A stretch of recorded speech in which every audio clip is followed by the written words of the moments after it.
Magandang araw mga kabayan, good news kasi dumating na yung bago nating stock ng Lana kontra Aswang. Kung mapapansin nyo, matagal tong nawala kasi matagal din siyang ginawa ng mga Antingeros del Negros at ngayon dumating na siya. Ito yung bagong lalagyan, no? Sobrang ganda niya.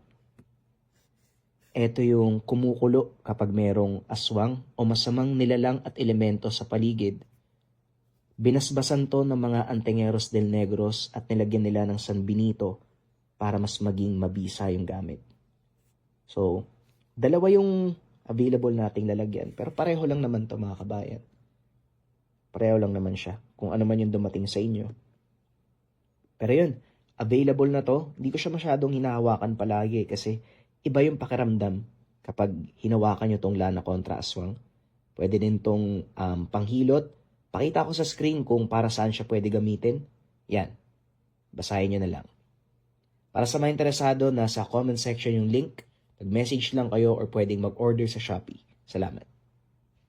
Bago tayo magsimula mga kabayan, kung mapapansin nyo, may pukpok. Yan. May improvement kasi na ginagawa dito sa building kaya hindi ko maiwasan na merong pukpok. Masasayang naman kapag wala tayong upload para sa araw na to. So, yun. Konting tease lang muna siguro. Kasi by next week naman, wala na yan. Kaya pasensya na kung meron kayong maririnig na pukpok na nakakairita. Yun lang, maraming salamat. Simulan na natin ang kwento. Ang kwentong ito ay hango sa totoong buhay. Mula ito sa isa nating kabayan na itago na lang natin sa pangalang Leo. Taong 1989, probinsya ng Iloilo.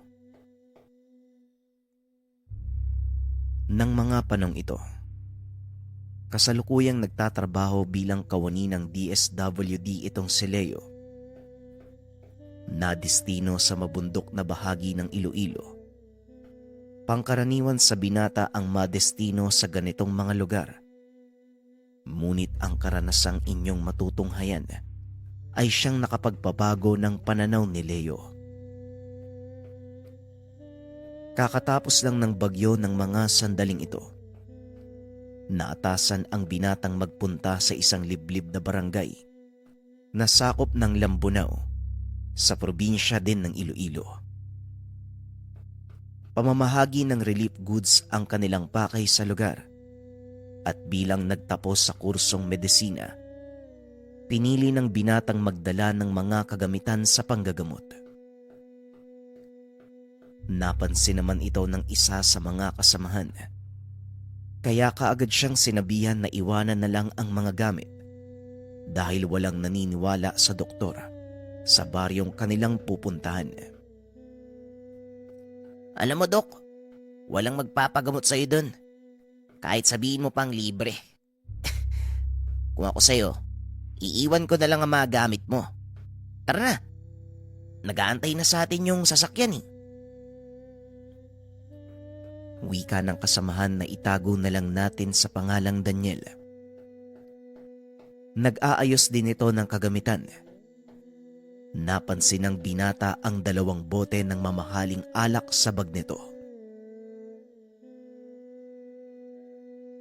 Alam mong bawal magdala ng alak sa pupuntahan natin, di ba? Bakit meron ka niyan? Tanong ni Leo. At dahil pasaway itong si Daniel, nginitian lang nito ang binata. Sa kabila ng babala nito, dinala pa din ni Leo ang mga kagamitan dahil hindi ito naniniwala sa sinasabi ng kasama. Pagkarating sa lugar, napansin ni Leo na tila ilag ang mga tao sa kanila. Kahit panong ibaba na ng mga kasama ang pagkaing dala, tila wala pa rin interes ang mga ito. Ano bang nangyayari sa mga taga dito? Bakit parang takot sila sa atin? Tanong ni Leo. Hindi sila takot, Dok. Ayaw lang talaga nilang nakikisalamuha sa mga taga-syudad. Hayaan mo na. Ang kapitan na lang natin ang bahala sa kanila. Tugon ni Daniel. Hindi maiwasan ng binatang magtaka kung bakit ganito ang reaksyon ng mga tao. Kaya pagdating ng kapitan ay kinuusap niya ito. Pagpasensyahan mo na mga kabarangay namin, Dok, ha? Hindi lang talaga sila sanay na may mga taga-syudad na pumupunta dito. Siguro naman, nakikita mong nasa pusod kami ng kagubatan. Ni isa sa mga taong ito, hindi pa nakakababa sa bayan. Kung meron man, bilang na bilang lang. Wika ng kapitan. Pero Kap, paano po yung mga medikal na pangangailangan ng mga tao? Huwag mo sabihing ni isa sa kanila, hindi pa nagkakasakit. Tanong ng binata. Maniwala ka man sa akin o hindi, Dok. Totoo ang sinabi mo. Dahil malayo kami sa impluwensya ng modernong panahon, napapanatili namin ang magandang kalusugan at kung medikal na atensyon lang ang kailangan, meron naman kaming manggagamot dito. Yun nga lang, hindi siya nakasuot ng puting damit. Alam na ni Leo ang tinutukoy ng kapitan. Taliwas ito sa kanyang paniniwala, ngunit walang magagawa ang binata kung hindi erespeto ang nakaugalian ng mga taong nakatira sa baryong iyon. Isang linggo lang silang nanatili sa lugar at sa kasamaang palad, hindi pa naaabot ng kuryente ang barangay, kaya naman sulo at gasera ang nagsisilbi nilang ilaw sa gabi. Isang hapon, habang nagsasagawa ng pag-iikot, nadaanan ng grupo ni Leo ang mga taong gumagawa ng bahay. Nang aksidenteng mahulog ang isa sa mga ito at mabalian ng braso. Bilang doktor, likas kay Leo ang rumesponde sa mga ganitong kaganapan.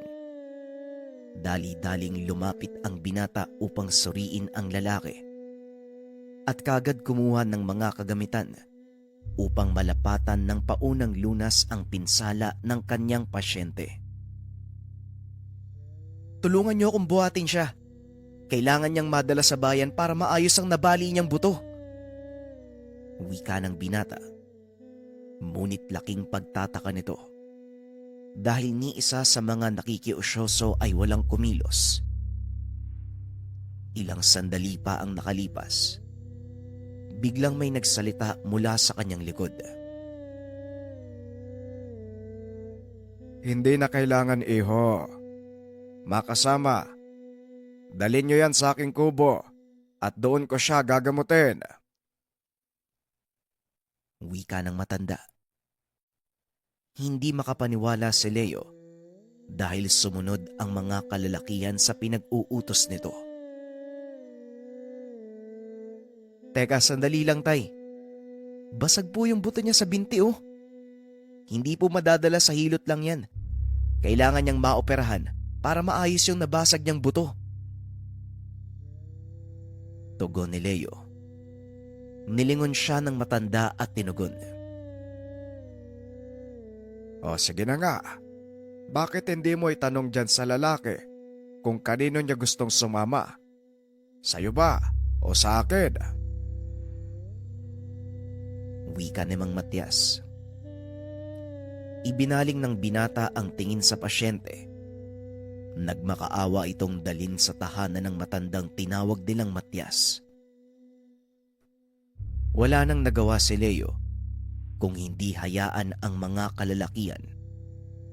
Ngunit para malaman ang mga magaganap, sumunod ito sa tahanan ng matanda at doon hindi inaasahan ni Leo ang mga masasaksihan.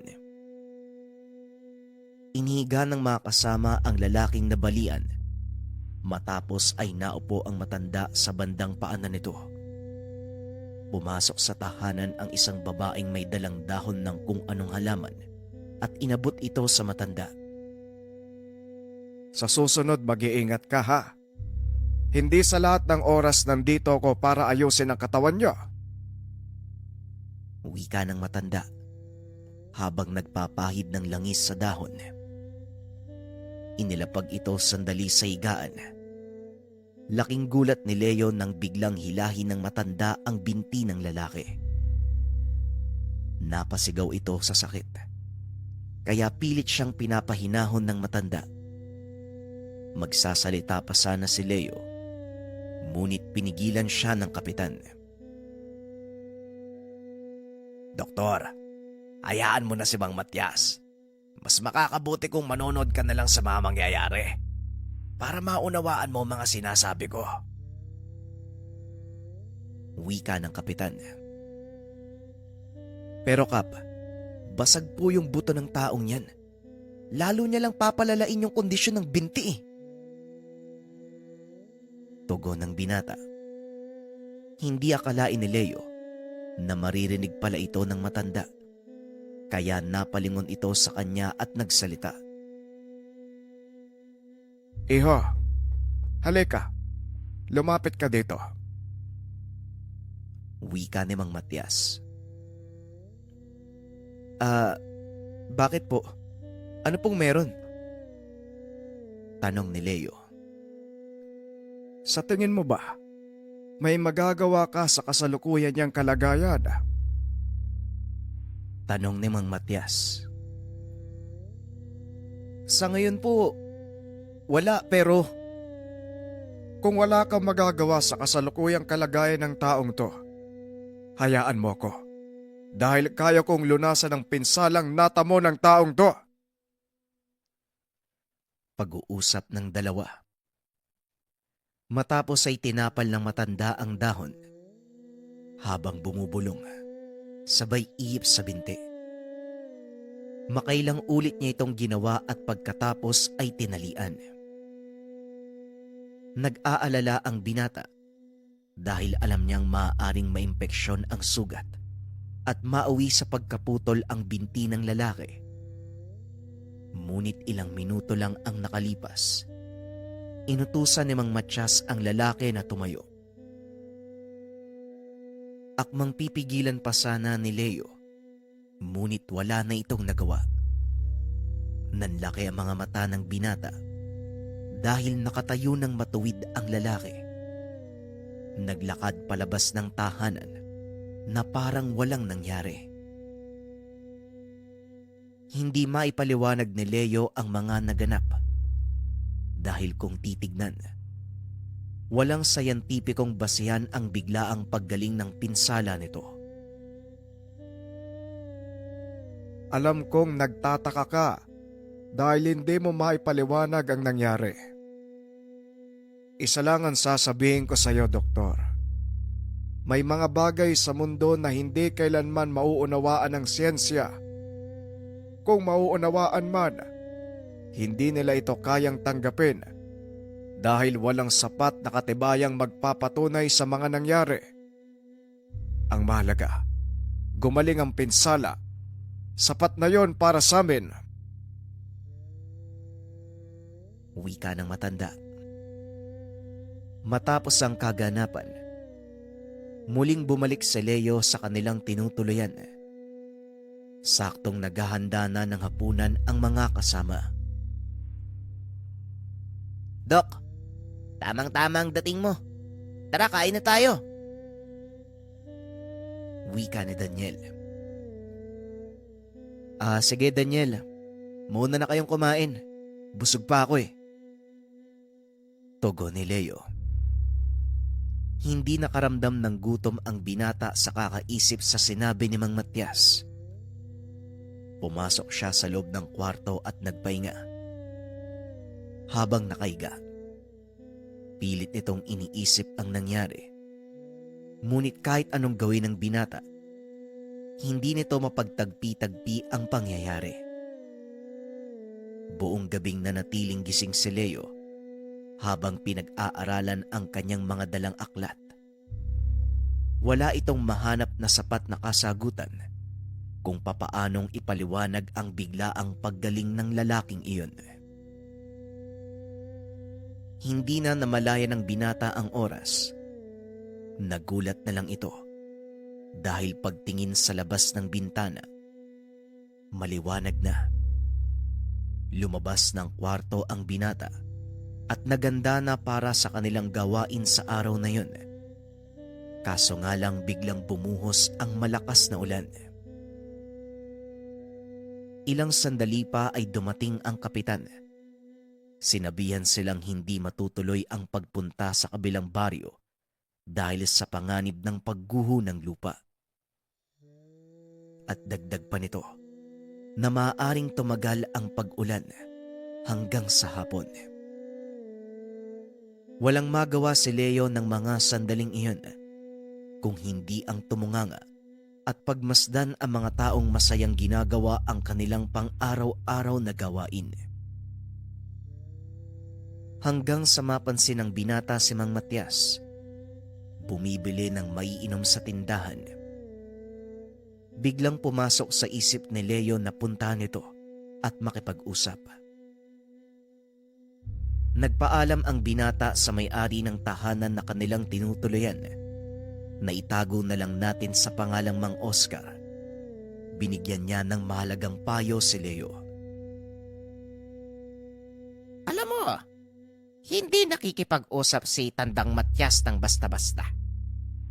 Maliban na lang kung may dala kang masarap na inumin. Mahilig ang matandang yon sa alak at hindi niya tatanggihan ng isang bote ng alak na galing sa bayan. Wika ni Mang Oscar. Napagtanto ng binata na imposible ang sinasabi ni Mang Oscar dahil bukod sa umuulan, napakalayo din ng bayan. Kaso nga lang naalala nito ang sinabi ni Daniel. Daniel, di ba may dala kang alak?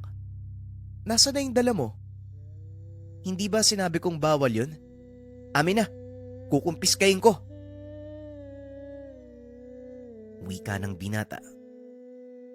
At dahil mas mataas ang katungkulan ni Leo, walang nagawa si Daniel kung hindi ibigay ang dala nitong alak. Saan mo naman dadalhin yan? Baka pwede naman akong sumama.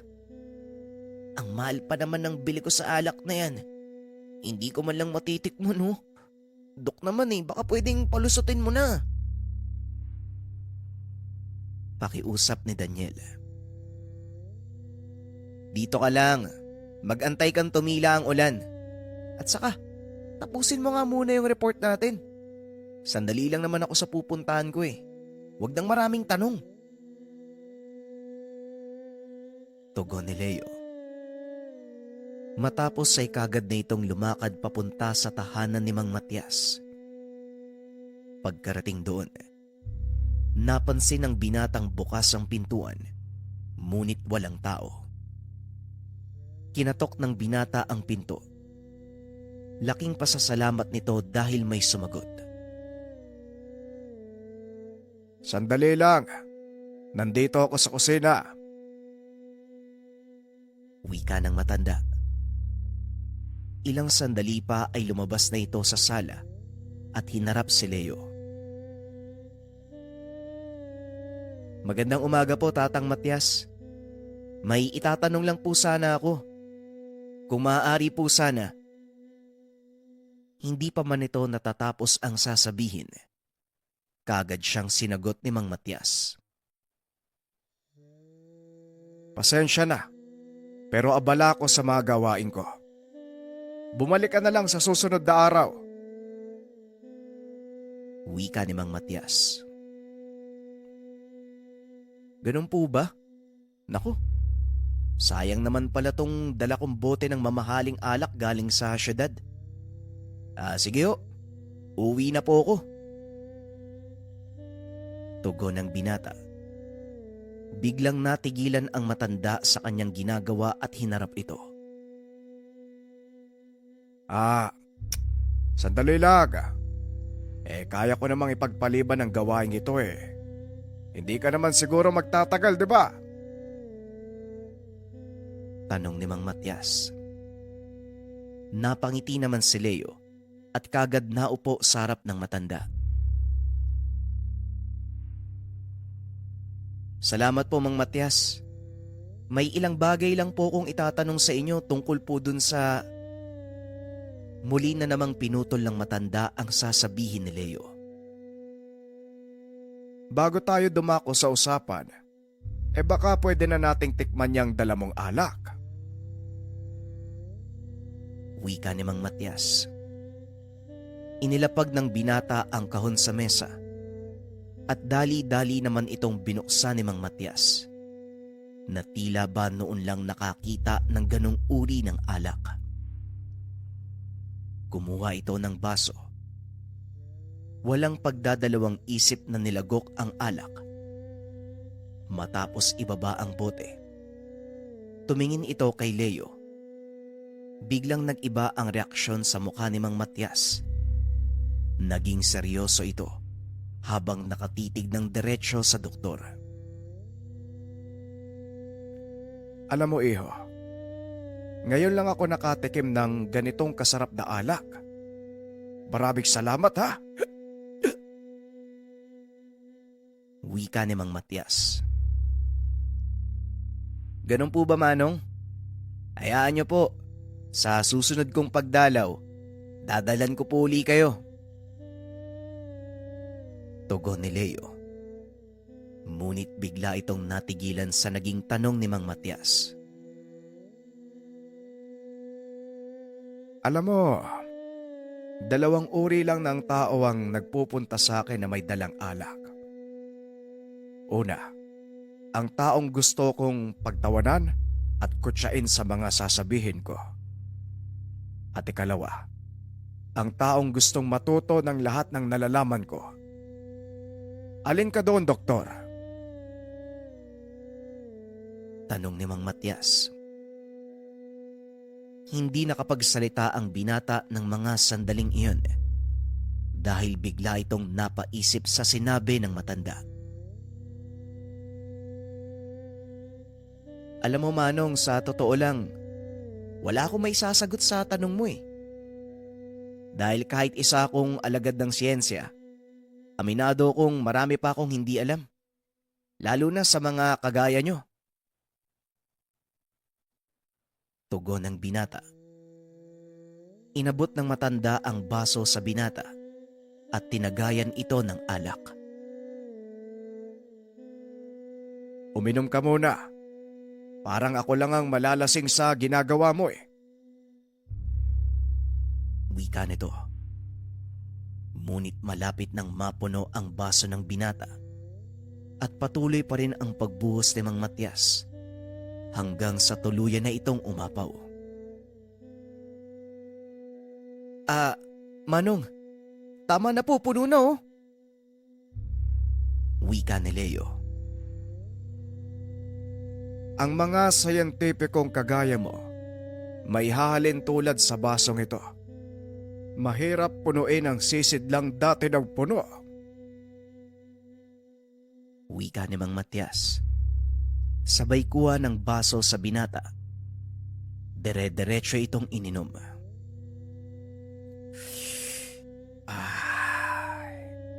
Napakasarap. Muling wika ng matanda. Inilapag nito ang baso sa mesa at nilagyan ng katamtamang laman, sabay abot kay Leo. Itapon mo ang laman ng iyong baso para malagyan ito ng katamtamang kalaman. Eto, para sa iyo ang tagay na yan. Kinuha naman ito ng binata at ininom. Hindi niya akalaing ang tagay na yun ang simula ng pagbabago sa kanyang buhay. Nagsimulang mag-usap ang dalawa tungkol sa mga katanungan ni Leo. Malugod naman itong sinagot ng matanda. At ayon dito, ang taglay niyang kaalaman sa panggagamot, mahina pa sa kanyang mga ninuno. Maraming siglo na itong pinagpasapasahan sa bawat henerasyon. Kung mamalasin, iho, Maaaring ako na ang huli sa henerasyong iyon. Wala kong anak na pwedeng pagpasahan ng kaalaman. At kung meron man, hindi ko rin tiyak kung sasaluhin niya o hindi ang aking pamana. Kailangan ko ng isang taong handang magsakripisyo sa pagtulong sa iba.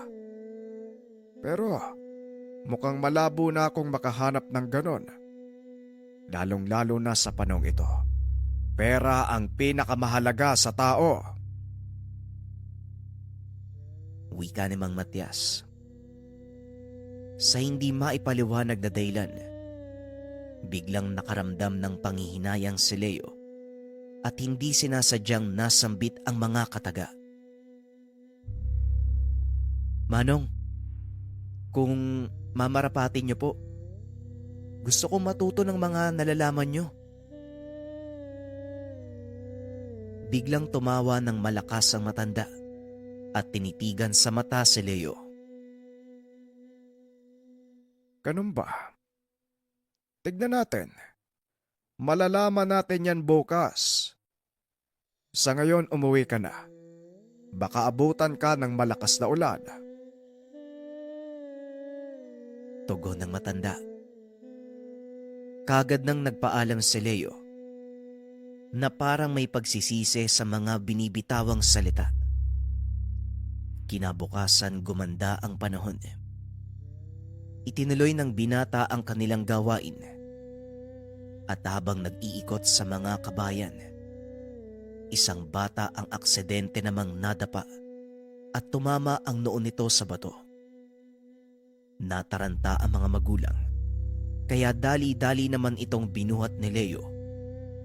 Ngunit sa halip na gamutin, nagtaka ang mga kasamahan ng binata dahil itinakbo niya ito kay Mang Matias. Oh, hindi ba isa kang doktor? Bakit mo siya dinala sa akin? Tanong ni Mang Matias. Hindi ko din po alam, Manong eh. Sa ngayon, asikasuhin muna natin ang batang to. Kung hindi, mauubusan siya ng dugo. Tugon ni Leo. Nakita mo na kung paano ko manggamot. Gusto naman kitang makita sa pamamaraan mo. Ikaw ang lumunas sa batang yan. Wika ni Mang Matias.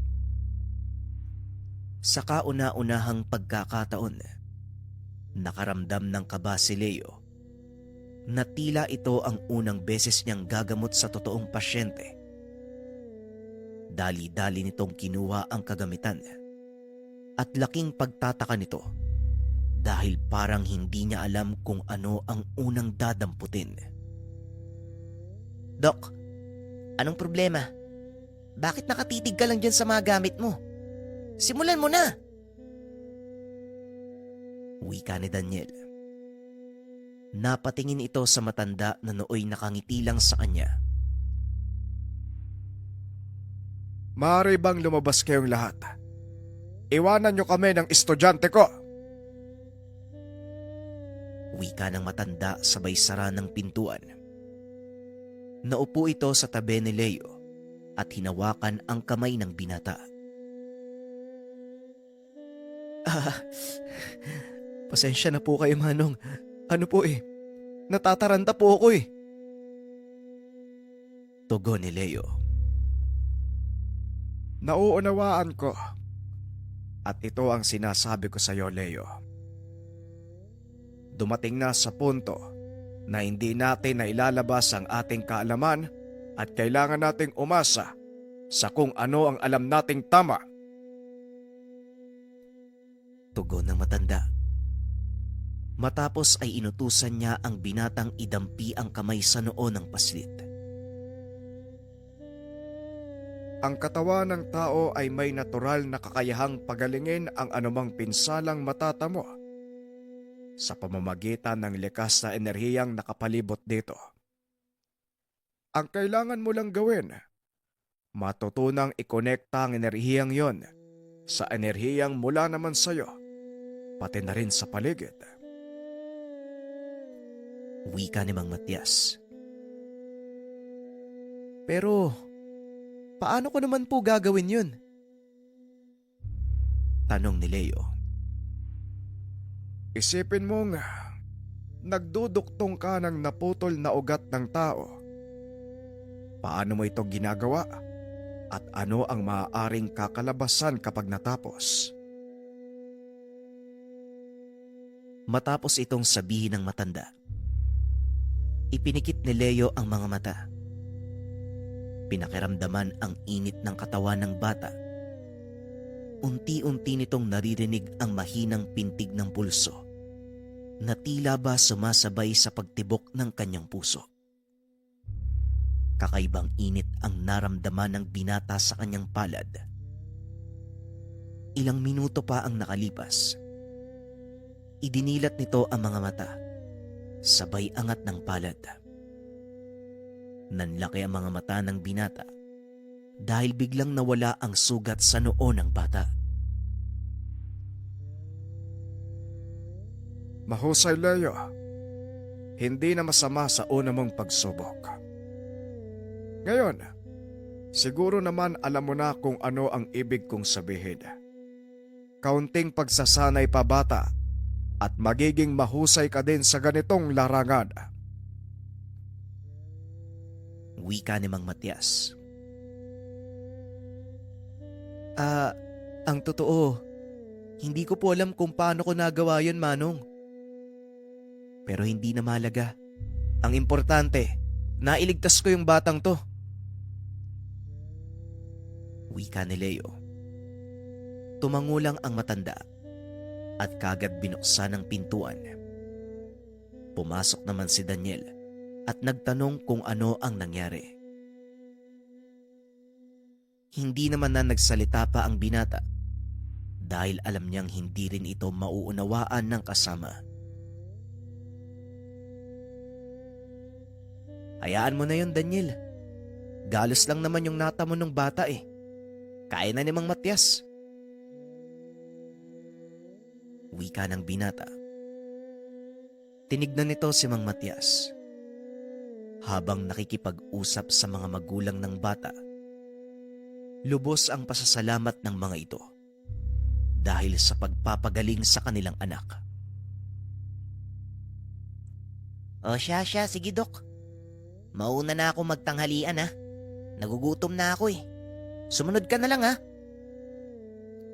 Pagpapaalam ni Daniel. Pagkalis nito, kagad nilapitan ng mga magulang ng bata si Leo. Ako Dok, maraming salamat po ha. Sinabi sa amin ni Mang Matias na ikaw daw ang gumamot sa anak ko. Kaya maraming salamat talaga. Wika ng ginang. Ano po? Wala pong anuman. Wika ni Leo.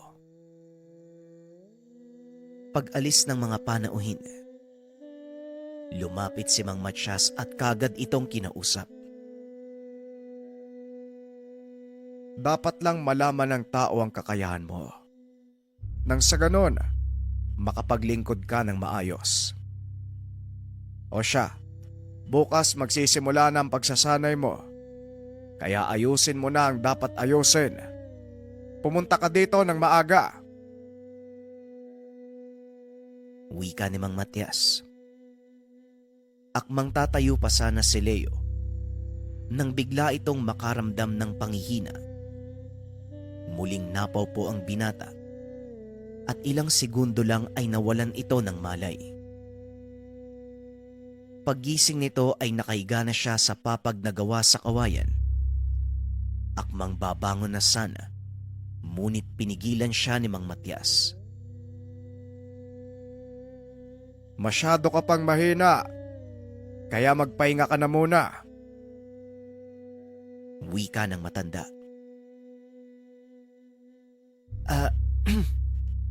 Ano po bang nangyari? Bakit po ako nanghina ng gusto? Tanong ni Leo. Ito ang unang beses mong kumonekta sa katawan ng ibang tao. Normal lang na makaramdam ka ng panghihina. dahil ibinigay mo sa bata ang maliit na bahagi ng enerhiya mo. Pero ilang oras lang, manunumbalik na rin ang lakas mo. Tugon ng matanda. Muling nahiga si Leo at ipinikit ang mga mata. Ngunit bigla din itong napadilat nang makarinig ng mga kalabog sa labas ng kwarto. Pinilit nitong bumangon sa pag-aalalang baka may nangyari sa matanda. Ngunit bigla itong napasilip sa pintuan. Sinabihan ang binatang wag lalabas ng tahanan. Bakit po, Manong? Ano po bang nangyayari? Tanong ni Leo. Huwag ka nang maraming tanong pa. Pumasok ka sa kwarto. Ako na ang bahala dito. Matapos mag-usap ay kagad lumabas ng bahay ang matanda.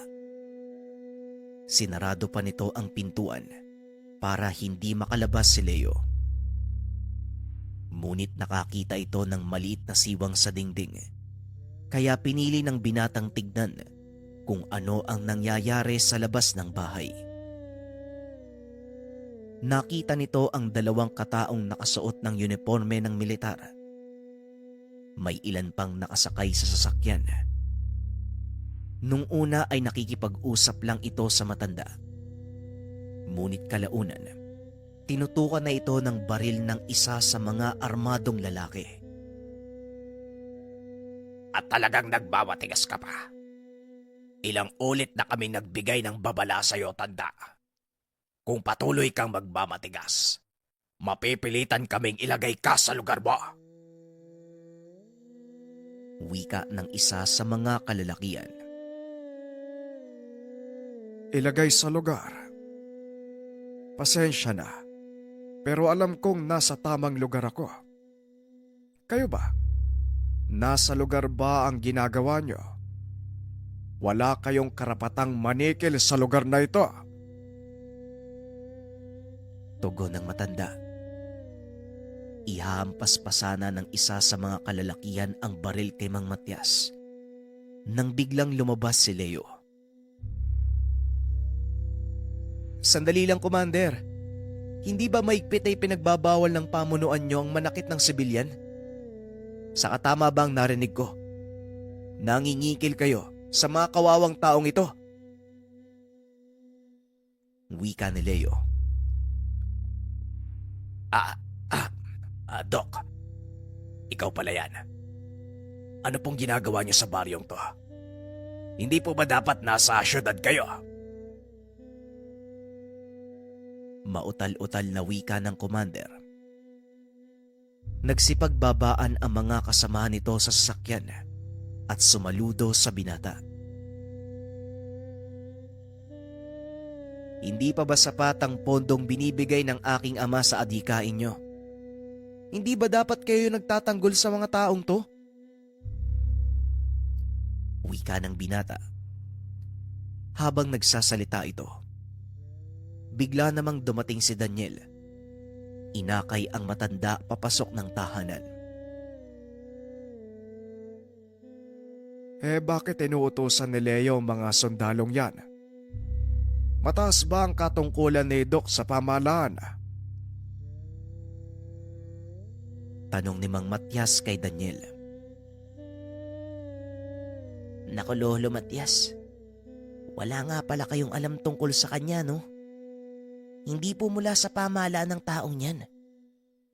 Mga rebelde po sila. At ang ama ni Leo ang nagpupondo ng kanilang mga adikain. Naku, patay. Nasabi ko tuloy. Yari na naman ako nito kay Doc Leo eh. Tugon ni Daniel habang sinasapo ang sariling bibig. Kaunting kaalaman. May isang sekretong itinago ang binata. Ito ang pagiging anak ng pinakamayamang tao sa probinsya. Walang iba kung hindi ang kilalang si Don Lucio. Ito din ang tagapondo ng isang kilalang komunistang grupo sa bansa. Balik tayo sa kwento. Ganun ba? Huwag kang mag-alala. Wala naman akong sasabihin eh. Wika ni Mang Matias.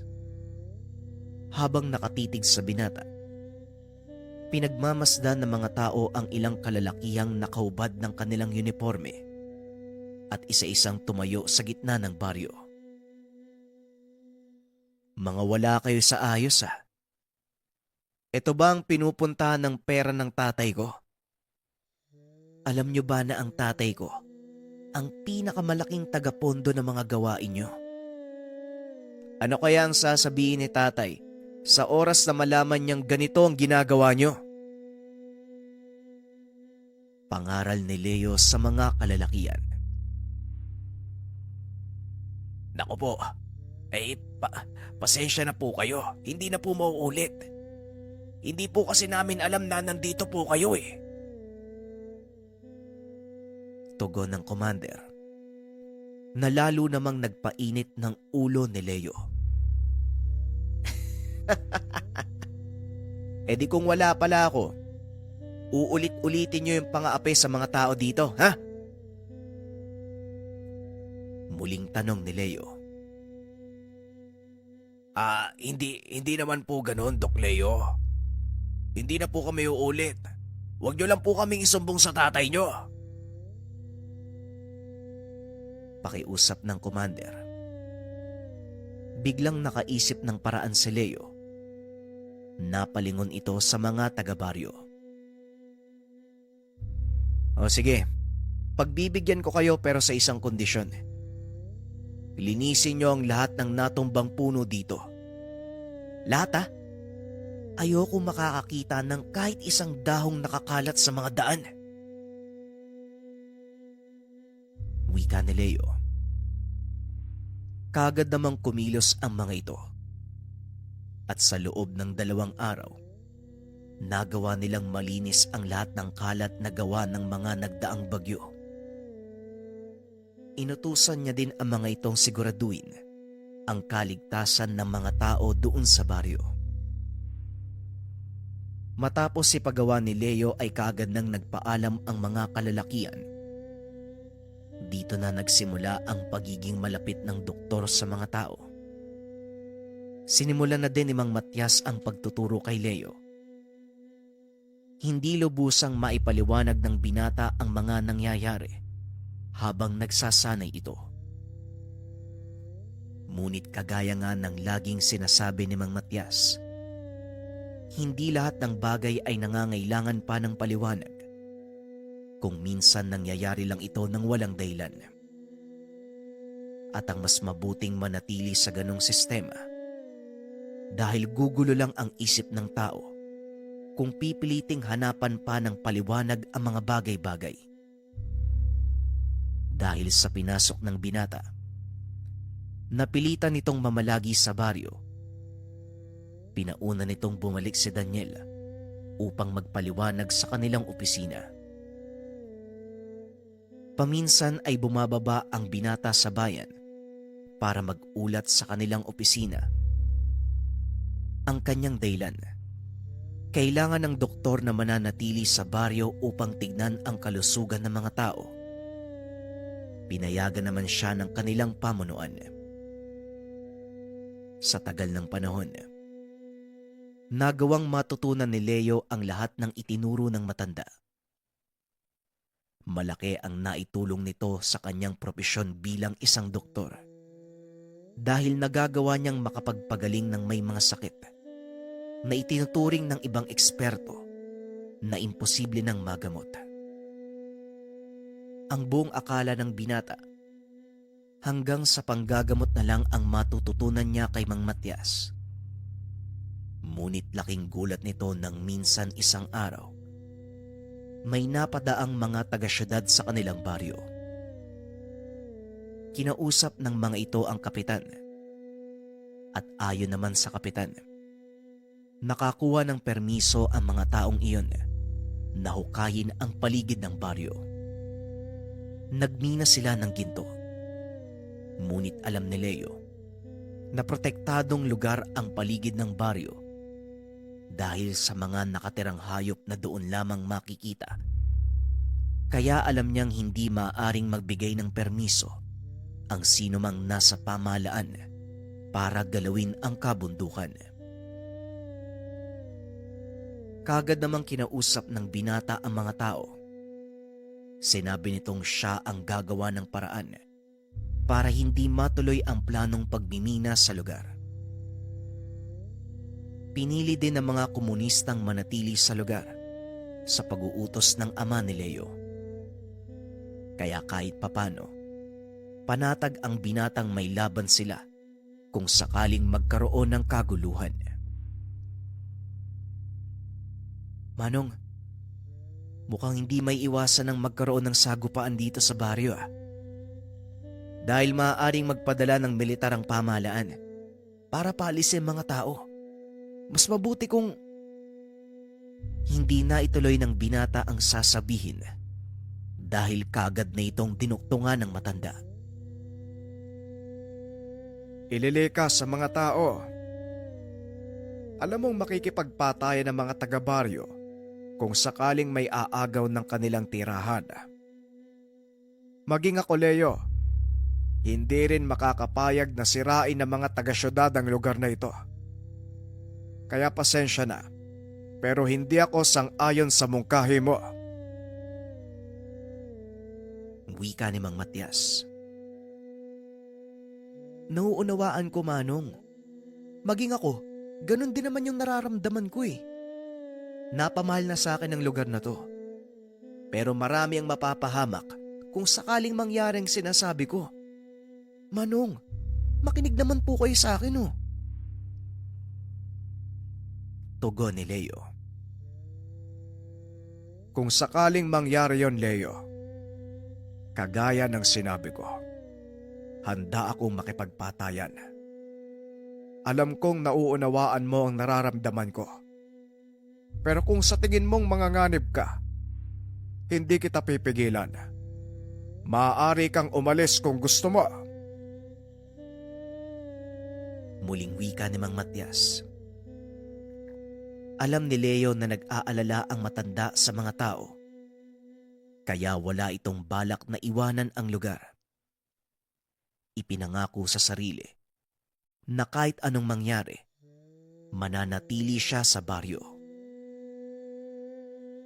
Kinabukasan, maagang nagising ang lahat dahil umalingaw-ngaw sa paligid ang andar ng malalaking truck at makinaryang gagamitin sa paghuhukay. Humilera ang mga tao sa daan para harangin ang paparating na mga sasakyan. At hindi nga nagkamali si Leo. Naroon ang mga militar upang tumulong sa pagpapaalis. Hinanap ni Leo ang commander ng mga komunista. Sinabihan itong maging alerto kung sakaling magkaroon ng putukan. Opo, Doc Leo. Handa po kaming makipaglaban. Magpapadala ng karagdagang puwersa ang aming pinuno para tumulong. Kaya pakiusap, hanggat maaga pa, umalis na kayo. Wika ng commander. Hindi ako aalis, commander Isinumpa ko sa sarili ko na hindi ko iiwan ang mga taong nandito. Kahit ikamatay ko pa. At saka, hindi naman ako gagalawin ng mga yan Malaki ang magiging pananagutan nila sa aking ama kung sakaling may mangyaring masama sa akin. Tugon ni Leo.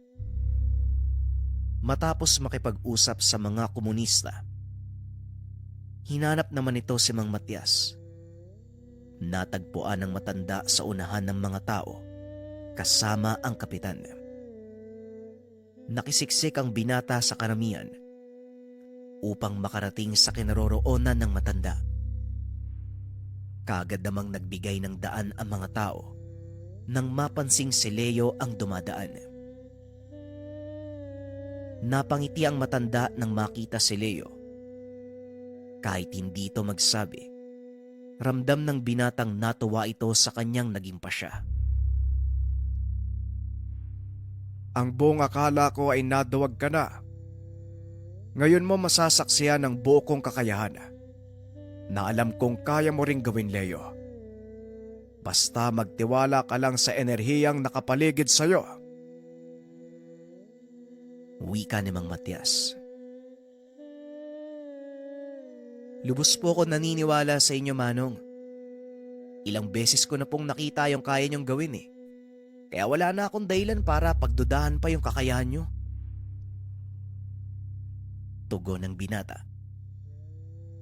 Ilang minuto pa ay huminto na ang sasakyan ng mga militar sa harapan ng mga tao. At gaya ng inaasahan, pilit silang pinapaalis ng mga ito. Pasensya na, pero hindi kami aalis sa lugar na ito.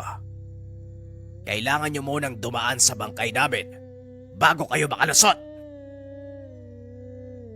Wika ng kapitan. Kagad itong tinutukan ng baril ng isa sa mga sundalo. Huwag kang mag-alala. Dahil yun talaga ang utos sa amin. Ngayon, kung wala kang pagpapahalaga sa buhay nyo, sige, magmatigas kayo at unahin na kita. Wika ng sundalo. Laking gulat nito nang hawakan ni Leo ang dulo ng baril. Hindi ito kilala ng sundalo, kaya inakala niyang pangkaraniwang mamamayan lang ang binata. Laking gulat ng lahat nang biglang bigwasan ng isa pang sundalo si Leo na kagad namang inawat ng kanilang opisyal. Ano ba kayo? Hindi nyo ba nakilalang si Doc Leo yan? Dok, pasensya na po kayo ha. Baguhan kasi itong mga sundalong kasama ko eh. Bakit po kasi nandito kayo? Tanong ng sarhento. Nandito ako para makiisa sa mga tao. Alam kong hindi pwedeng makakuha ng permiso ang sino man para galawin ang lugar na to. Kaya hanggat maaari, huwag niyong konsente ng mga dayuhang namumuhunan na sirain ang kalikasan para sa kanilang pansariling kapakanan. Tugon ni Leo. Pasensya na, Dok. Pero hindi namin pwedeng hayaang mangibabaw ang personal na sentimiento sa utos ng mga nakakataas sa amin. Kaya ako nang nakikiusap sa inyo. Umalis ka na. Dahil maigpit ay pinag-utos ng pamahalaan na alisin sa daan ng sino mang magbabalak na harangin kami. Muling wika ng sarhento. Kung ganon, Sarento, gawin niyo ang nararapat. Pero huwag niyong aasahan na tutunganga lang kaming mga nandito at walang gagawin habang sinisira niyo ang tahanan namin. Wika ng kapitan. Sa pagkakataong iyon, walang awang hinampas ng baril ng sarhento ang matanda. At dito na nagsimulang magkagulo. Hindi na nagawa pang pigilan ni Leo ang mga tao. Kanya-kanyang bunot ng itak ang mga kalalakian. Maging ang mga kababaihan ay hindi pa rin nagpaawat. Binato ng mga ito ang mga sundalo ng kahit anong mahawakan hanggang sa umalingaw-ngaw ang sunod-sunod na putok. Nanlaki ang mga mata ni Leo nang makitang bumagsak ang ilan sa mga kalalakian. Tumingin ito sa direksyon ng mga kasamahang komunista na nooy nag-aantay lang ng utos mula sa kanya. Marahang tumango ang binata. Biglang nagpaulan ng bala ang mga ito. Hindi inasahan ng mga sundalo ang presensya ng mga rebelde at lingid din sa kaalaman nila Leo na may nakasunod pang puwersa ang mga ito. Bago pa dumating ang pangkat na kasabay ng mga kagamitan, may nakapalibot na sa kanilang mga militar. Nagulat na lang ang binata nang isa-isang nagtumbahan ang mga kasamahan. Ang ilan sa mga ito, nagsipagtakbuhan para iligtas ang kani-kanilang mga buhay.